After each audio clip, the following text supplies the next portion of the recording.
Welcome, everyone, to Diversified, where our mission is to have you live in a life filled with wealth, health, and happiness. Today, we have a very special guest, the wonderful and beautiful Zee Clarke. Zee's mission is to help people of color heal, survive, and thrive. She's a Harvard MBA, not too shabby, that went from leading teams of Fortune 500 companies and startups in Silicon Valley to teaching mindfulness and breath work to people of color because she realized the impact that they and this will have in their everyday lives, particularly when overcoming chronic stress and microaggressions. It's a mouthful, Z. How you doing? I'm doing great. Nice to be here with you today. Thanks for the intro. Yeah, absolutely. Thanks for joining us. So do me a favor, tell me about your journey, right? So you were leading Fortune 500 companies, and then what happened, right? Yeah. If I were to sum it up in one word, it's burnout. So I was often the only Black person wherever I worked, whether it was, on my team, on the floor, in the meeting. And I was also often the only woman. So it kind of depended on the circumstance. And that leads to a lot of stress because of microaggressions. And so at a certain point, I wasn't sleeping. I had anxiety, my fatigue, just so many issues that my doctors were like, something's got to change. And so I took a pause. I called it a sabbatical and I went to India. And I joke that I did the Black girl version of eat, pray, love. I was I was just gonna, meditating. I was just Yes. gonna say that. Okay, so you went to India. So wait, take a half step back. What's a microaggression? Help us understand what that is. Aggression is a comment or action that often unintentionally causes harm to folks, right? And so especially people of marginalized backgrounds, whether it's your gender or your race. And so I'll just give you an example of things that would happen to me. I might make a comment in a meeting and it would get totally ignored, but then a colleague of mine would say the exact same thing and get applauded. And in fact, in one of my workshops, I teach workshops to Black employee resource groups at companies across the country. And at one company whose products we all use every single day, right? 100% of the Black people on the call had experienced that one, ignoring my comment, and then somebody else saying the same thing and being applauded. So, there are many other examples like trying to touch my hair or telling me, hey, are you the new diversity hire? When that's not the position that I applied for. Right, Yeah. right. And you being a lady of color and female, you got it on both sides, and over time, to your point, that led to, or one of the reasons that led to your burnout. Okay, thank you. Yes. That I just want everyone to understand what a microaggression is. And now you're in India doing the Yes. eat, pray, love, right? Yes. Harvard Yes. MBA style, Well, not and very Harvard MBA. and what happens, right? What happens to you that makes you see the world differently? So I was in India. I was doing yoga. I was learning breathing practices. I became a sound healer with Tibetan singing bowls. And I had never felt so amazing in my life, like a level of peace inside that just I didn't even know was possible. And so I returned to the States and I felt very strongly that other people needed to learn these tools so they could feel as good as I did. Because as I said, I never knew it was possible, particularly people of color, because we have higher rates, especially African Americans, we have higher rates of high blood pressure, of heart disease. And now medical research shows that's a direct result of discrimination and racism. And so I found that these breathing practices, especially that I learned in India, were really helpful when challenging situations would occur, whether it's being stopped by the police because racial profiling, which has happened to me, or comments from colleagues at work. Got it. So come back here, and now your mission is to go into talk to us about your mission, because now you work with companies and individuals, right, on this sort of 180, seen the light, new world that's changed your life and it's now changing ours. So tell us Yes. about that. Today, I work with leading companies around the country, particularly with their diversity, equity, and inclusion teams, and in partnership with their employee resource groups, whether that's the Black Employee Resource Group or Latinx Employee Resource Group. And I teach workshops to empower BIPOC, Black, Indigenous, and other people of color communities on tools that they can use when they experience the challenges we face in the workplace. We just talked about microaggressions, right? But another example is imposter syndrome. If I have people constantly questioning my competence at work, my self-esteem is going to be low. And so I teach a framework on how to deal with imposter syndrome and how to build up your confidence when these things are constantly happening, because the world will change. I believe that, but it's a slow process. And as people become less biased, right? While we're still on that journey, I teach Black and brown folks in the workplace tools they can use, breathing practices when someone says something offensive, breathing practices when you're nervous and you have to present to the board, for example, or people of senior leadership. What can you do to calm your anxiety and build up your confidence? That's awesome. Now, let me ask you, so that's great. So you're helping the BIPOC community deal with,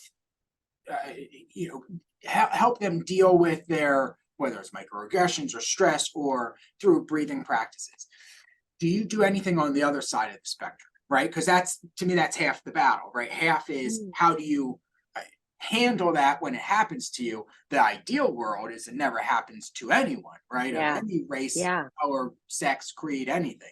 So do you ever take that not to the DEI necessarily world and work with teams to help figure out how to avoid these biases or these racist undertone, whatever it is, right? Or sometimes I think it's an unknown, unconscious thing. So do you ever pivot on the other side of the fence?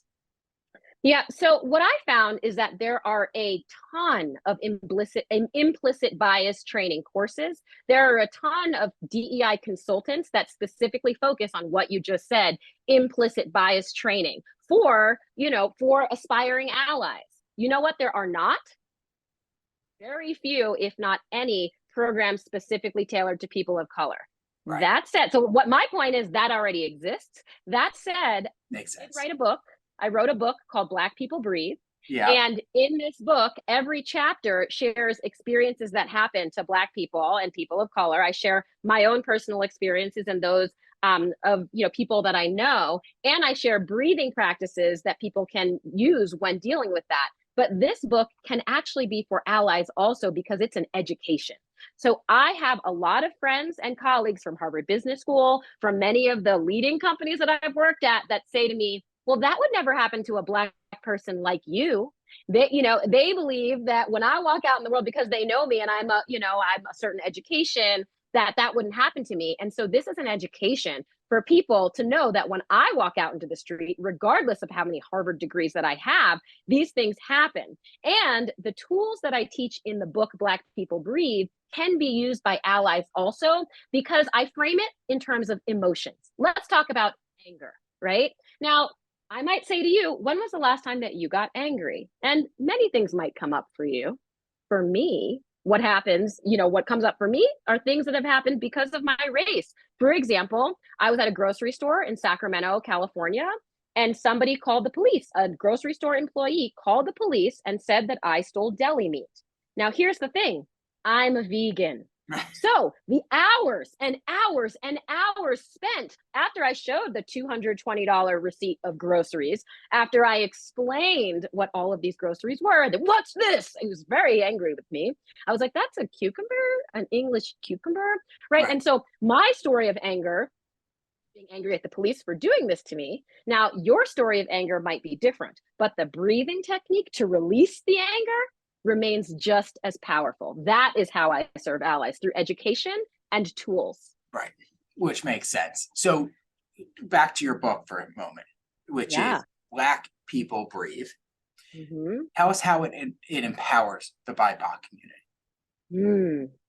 Well, you see, these things happen to us every day, and we have chronic stress as a direct result of this. I already talked about high blood pressure and heart disease, but there are other impacts of chronic stress: anxiety, depression, diabetes. We have higher rates of diabetes, right? Accelerated aging. Dr. Martin Luther King was 39 when he died.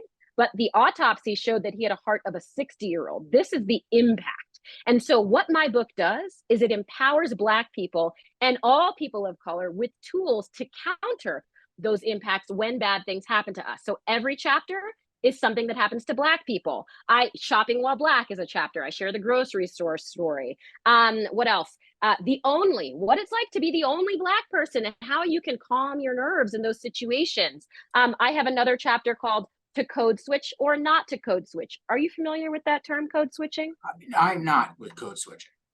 Okay, so the term code switching traditionally is referring to different vernacular. When you are in one environment with a certain group of people, you might speak in one way. And when you're in a different group of people, you might speak in a different way. However, code switching is not just about how you speak. So for example, I straightened my hair until I was 35.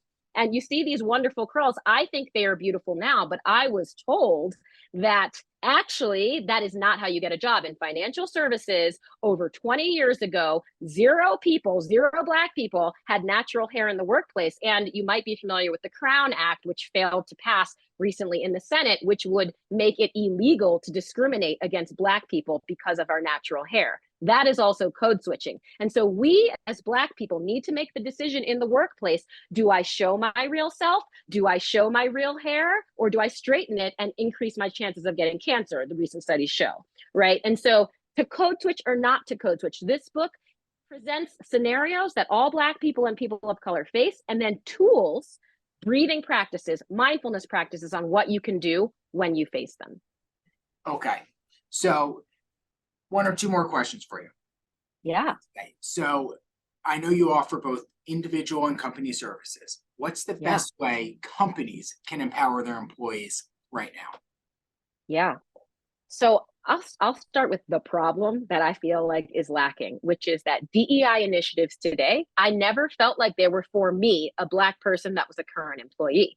There is talent acquisition. Everybody has goals about representation. They usually seek external candidates. So again, not for me. They have implicit bias training to help allies become better allies, right? Again, not for me immediately. And so the number one thing that I think that companies can do is provide mental health and wellness sort of programming and resources for their Black and brown employees. So my workshops are one example, right? Like showing people and teaching them how to deal with microaggressions, how to deal with stereotypes, fatigue, and things like that. But there are also additional things that companies can do. For example, I would love if senior leadership performance, that a metric included was actually BIPOC employee satisfaction, so that they are rewarded, so that their bonuses, so they actually have to pay attention to this metric, because that metric continues to go down because people are not satisfied. And then it's like, oh, well, we increased the numbers, we hired some more people, but the people there are miserable.